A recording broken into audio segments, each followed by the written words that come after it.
Hello guys, दर्शन नमस्ते सबैजनालाई। हेर्नुहोस् है, आजको हाम्रो यो बिहानी पखको पानी परिरहेको अवस्था छ है। यो कतारको यस्तो छ मौसम। वर्षमा एकचोटि पानी पर्छ, त्यही पनि आउनुहोस् है, कोही इच्छुक छ भनेपछि पानीको मजा लिनको लागि। यस्तो बिजोग भइरहेछ यी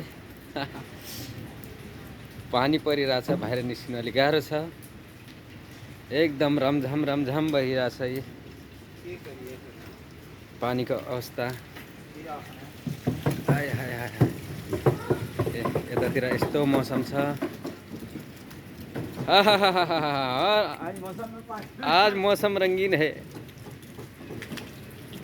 ये हेर्नुहोस्, बादल बादल पुरा पानी बाहिरतिर एकदम मौसम छ। मौसम रंगीन छ। आउनुहोस् है गाइज, आउनुहोस्, पानीको मजा लिनुहोस्। गल्फ कन्ट्रीमा यस्तै छ। हेर्नुहोस्, यतातिर पुरा पानी छ, पानीको बिजोग छ। यतातिर हाम्रो गाडी आउँदैछ, कम्पनीको गाडी आयो। यतातिर यस्तो छ।